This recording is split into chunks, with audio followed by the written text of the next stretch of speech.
The opposition meet of 26 political parties that was held in Bengaluru officially concluded yesterday, with various political leaders of different parties saying that the meet was fruitful and successful.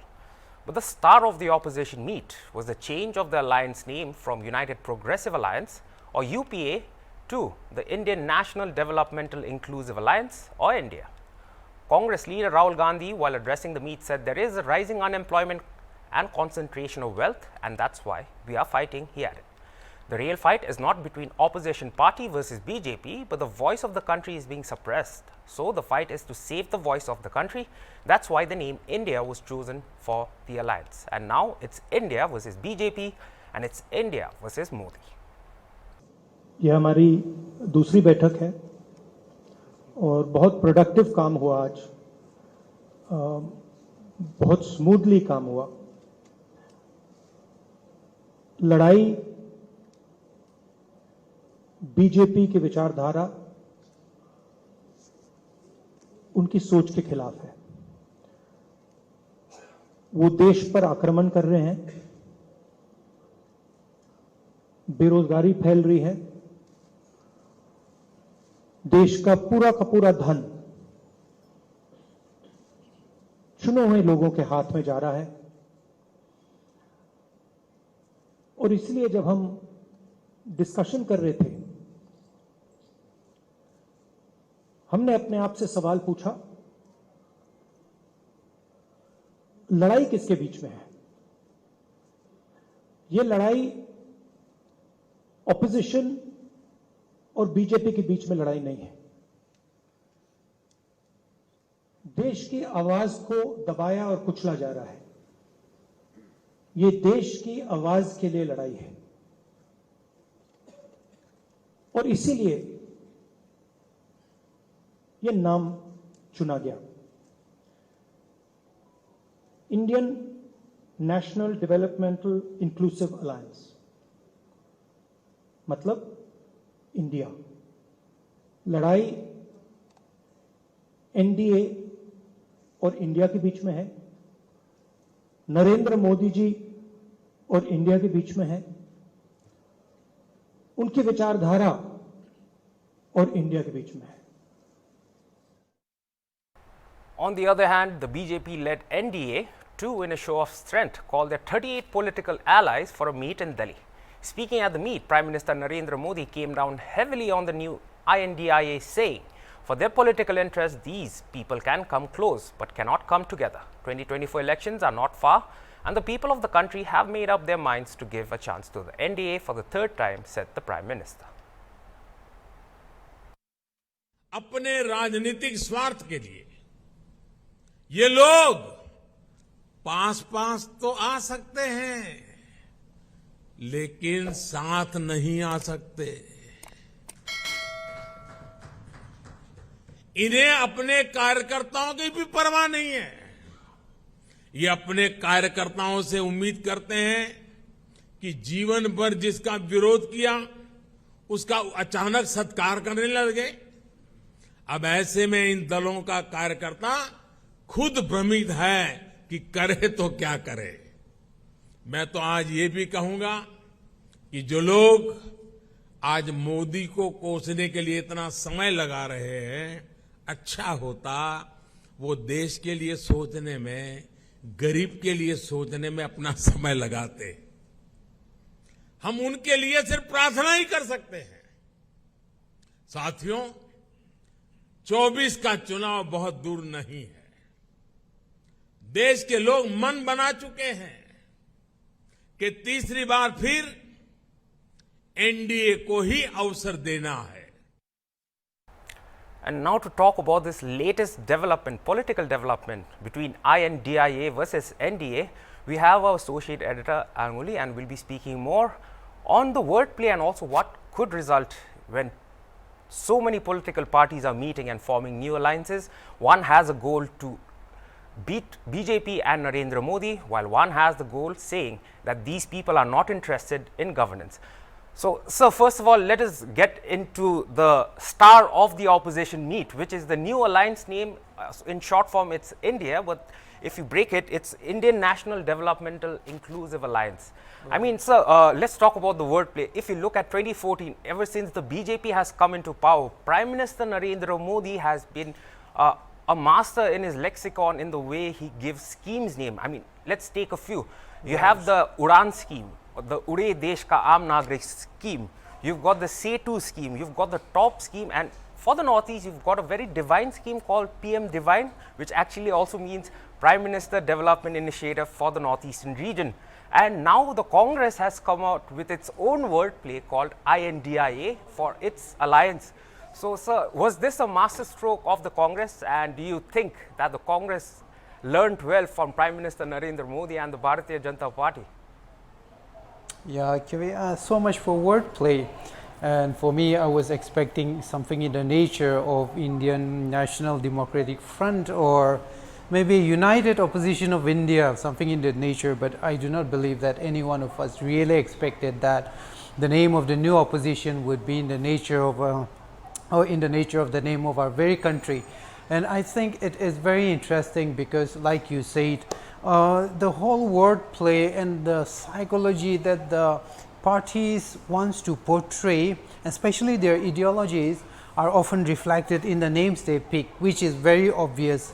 But one thing here I think that we need to keep in mind is that there have been a lot of creative names over the past several years, even in Nagaland, you know, and there have been questions even from voters if the names that the political parties or if the coalition parties are actually representing the ideology that their name tries to portray. So I think it is interesting because Rahul Gandhi and the 26 opposition parties in India are somehow trying to capture a level of that capital which was instated by the Prime Minister himself. The very first Indianized name that I learned about was Swachh Bharat, actually. And for me, it was very interesting because we are no more using languages. We are not applying linguistic applications to terms and people and phenomena and events to portray not just what you want to portray, but you also not the event or the program you want to portray, but you are also portraying your identity here. So I think it is very interesting. It is true that they learned from Narendra Modi, but it is more interesting when I think of the way they form the developmental objective, the democratic goals that they have, and encapsulated it all within the name India. It's very interesting in Indian National Developmental Inclusive Alliance.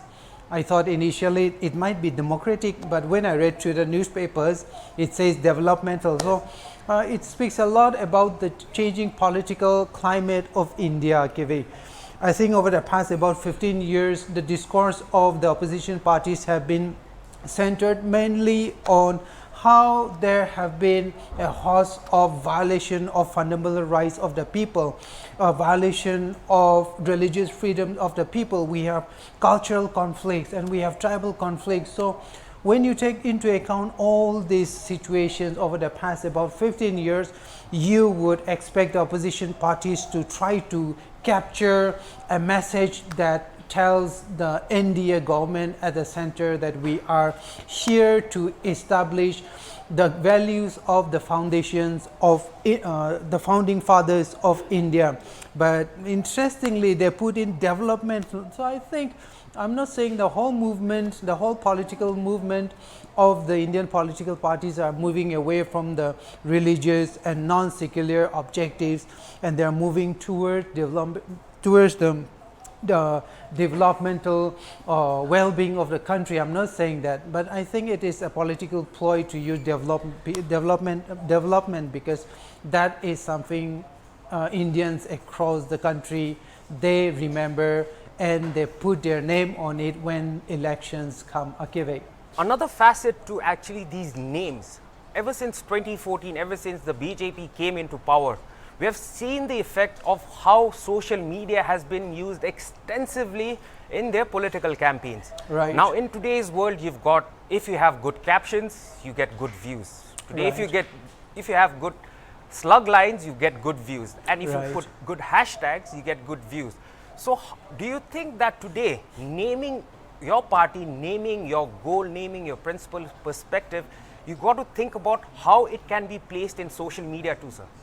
Right. Just earlier, I was reading comments that the next time the BJP says "I love India," people will think that they're actually referring to the opposition political front. So it is very interesting how they are trying to capture the sentiments of the people of India and trying to encapsulate it within certain terms and nomenclatures and names. So I think it is very easy for them, especially in this age of the internet and social media, that they can present their values, their objectives and their goals by using a simple tagline, a simple slogan, or even the name itself of the new political front, the opposition parties, India. So I think it is quite easy for them, and they do not have to work that hard in that essence that it has accessibility. People can instantly understand the value of India, the country, and not the value of India, the opposition front. So yeah, definitely. Now, coming to a little the political aspect behind it, or the age of politics, if I am to be correct, it seems like history is going to repeat itself, or could repeat itself. If you look at it, it was in 1977 that the Morarji Desai led Janata Party formed the government after defeating Indira Gandhi, because she had put the emergency, and a group of coalition partners, 5 political parties, got together with one single purpose, and that was to defeat the Congress, and that was supposed to their purpose was to defeat Indira Gandhi. So it's 2023 now, and now we've got 26 political parties that have come together, and they have openly stated that they have come together not with their own political purpose, but rather for a common cause, and that's to fight for the voice of the country, that is to save democracy. So if you look at history, in 1977, Morarji Desai formed the government, and he could not have a full 5-year tenure because there was too much infighting within those 5 political parties that got together in 1977. Now it's 2023, 26 political parties are coming together to form this I.N.D.I.A alliance. In case they are able to root out the BJP, don't you think history will repeat itself, as now instead of 5, you've got 26 political parties, and do you believe that it will be difficult to please all 26 parties? Yeah, definitely. Indian coalition politics started. Normally what historians point to is during the time of Prime Minister VP Singh. So that was during the time that the Janata Party became the symbol of the symbol of the origin of coalition politics in India. And ever since the advent of coalition politics in India, that feature, that particular platform has always been troubled by political parties who are in ruling to please each and every one of their partners within that alliance activity. So we don't know what might come in 2024 when the elections take place. We don't know what will happen even within the NDA, because there has never been a time, except perhaps in 2014, when coalition of like-minded parties had gained absolute majority in the parliament. But 9 out of 10 times coalition politics have always been that there will eventually come a time when there will be differences within even the partners. I mean, Ajit Pawar, look at that guy. He was one of the senior most leaders of the NCP in Mumbai, but suddenly he jilted his own uncle, and now he is deputy chief minister. We don't know what might happen. You look at the Shiv Sena, for instance. So when we look at how coalition politics works, it means that I think the core idea of party democracy has never been upheld, that the symptoms of this disintegration within is also often reflected even at the alliance level. That is something we should remember. Look at the NDPP, look at the NPF. There was a time when Nagaland had UTF. From the UTF, we had we had a lot of parties who broke away and then formed their own regional parties. So these parties, which were splinter groups from parent groups, again formed their own coalitions, and in that process goals and objectives will change. There will be ambitions for power even from within the coalition. So at any point of time, whether you're in India, you're in Honduras or the United States, United States, they don't have coalition politics like the way we do here, but in most Asian countries, when you look at coalition politics, you are actually setting yourself up for differences, and there is no guarantee that you'll complete your entire term if you have partners in the government. A little timeline to how the BJP led the NDA meet with 38 political parties coming for the NDA meet. If you look at it, so this was the second opposition meet that happened in Bengaluru. When the first opposition meet happened, it was in Patna. Yes. But we could not see, they didn't seem so interested in hosting a NDA party. But ever since the first day of the second opposition meet in Bengaluru, there was a sudden announcement by JP Nadda that NDA parties would now meet in New Delhi. Right. So do you think that the mood of the BJP in 2014 and 2019, where they won by a landslide majority, do you feel that with the prevailing conditions in the country right now, the BJP is also starting to be a little serious in trying to bring about their partners together? And do you think they are also a little concerned about this opposition meet? Yeah, of course, definitely. When the Patna meeting was called by the opposition parties, and when Nitish Kumar somehow started to project himself as the probable leader of a national opposition front, I think nobody took him very seriously. But then again, like you said, after the Patna meeting, now you have that we had about 15 opposition parties there in Patna, right, Akive? So now in Bengaluru, you have 26 opposition parties from across India. That is serious enough to wake you up, Akive, because we have to remember that in 2014, who thought Narendra Modi would become the Prime Minister of India? Yes. I think this is something we should all. There was never a point of time in India's history that a prime ministerial candidate in the form and nature and person of Narendra Modi was never expected, ever expected to become the Prime Minister of India. But now look what happened. They are ruling for the second term. Yes. And remember Karnataka. Yes. Who thought the BJP would lose power in Karnataka, Akive? Yes. And even the Congress party in Karnataka were surprised that they actually won the Karnataka elections, and even Himachal Pradesh a month ago. So when you look at these processes, the way politics are played out is no more about ideology all the time. So definitely it is easy for JP Nadda or Narendra Modi or Amit Shah to just brush off an initiative of the opposition at this time, because the BJP believes that it is securely in power. But I think, I don't know, I'm not kidding, but I think they remember 2014 elections and even 2019 elections, where out of nowhere the Congress lost and the BJP, for the first time in history of the BJP in India, they secured power, and then they secured it again in 2019. But you look at Himachal Pradesh and Karnataka again, so you don't know what is.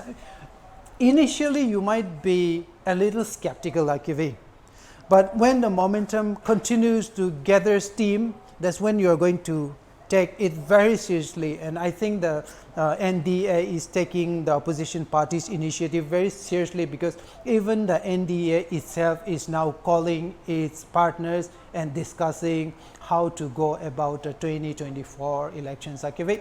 All right, now coming to a topic a little different. I mean, after Pradhan Mantri or the Prime Minister Narendra Modi came back to India after France, we saw that he had given an address in Port Blair, where he condemned the opposition parties for not speaking up on the West Bengal violence during the Panchayat elections that happened just a few days back or a few weeks back. Right. But what about the silence of the Prime Minister himself when it comes to Manipur? So does this show a little double standards being played here, sir? Yeah, I think we don't need a definition for that. It's double standards for sure, because that Manipur has been bleeding. So we have not had any kind of word from Narendra Modi. He's been in the United States meeting Joe Biden. Now he was in France, and recently he came back and surprise, he's got a statement for West Bengal and the violence that's been happening. So the condemnation for West Bengal, but not a word for Manipur, speaks a lot about how leadership, the hierarchy of leadership and politics in India play out. For instance, I'll give you, okay, I think it is very easy and obvious for all of us. Manipur is ruled by the BJP. So first thing, Amit Shah or Narendra Modi is not expected to criticize what is going in there, or even to project any kind of statement that will symbolize the weakness of the BJP government itself. That is something we should remember. So because you don't want to project your party in bad light, and because your government is there in Manipur, you're not going to say anything that will bring more media attention to the failures of your organization in Manipur. So that is the reason why he is not speaking. Of course, I believe that 2024 will have a vote blank in the form of a Manipur within the electioneering of the national political parties, and Manipur will definitely be one of the shouting points here. And second, West Bengal, I think it's very obvious. On the other hand, Manipur is BJP rule. In West Bengal, you have the Trinamool Congress. Some of the bitterest enemies of the BJP are in West Bengal. So it's very easy for Narendra Modi to toe the fine line for him to be able to support his own party there in West Bengal, but not in Manipur. And I think it is trying to, even the BJP party is trying to, protect the image of the Prime Minister as a national leader, and that normally these are not important enough. The Manipur issue is not important enough for someone in the stature of the Prime Minister to be making a statement. It is a regional law and order issue, so Amit Shah or someone at the local governmental level should be giving out statement in this regard. That is the reason why Home Minister Amit Shah was there twice. So yeah, that's that for now. It's definitely double standards. All right, so thank you so much for sharing your point of view and also giving us what could 2024 look like with new oppositions, the NDA and the I.N.D.I.A. Thank you so much. Thank you for having me, Akivi. Well, that was our associate editor. Use of wordplay, I think the Congress has, it was a master stroke in naming the new alliance of 26 political parties as I.N.D.I.A, or rather the country's name, India. And another surprising part of this whole BJP meet that happened, the NDA meet that happened in New Delhi, luckily we did not see any criticisms towards the formation of the name I.N.D.I.A. Well, elections are coming up and we hope both the parties are now geared up for 2024 for the Lok Sabha polls. And that was it for this hour's bulletin. For more news and updates, stay tuned to HornbillTV. Goodbye.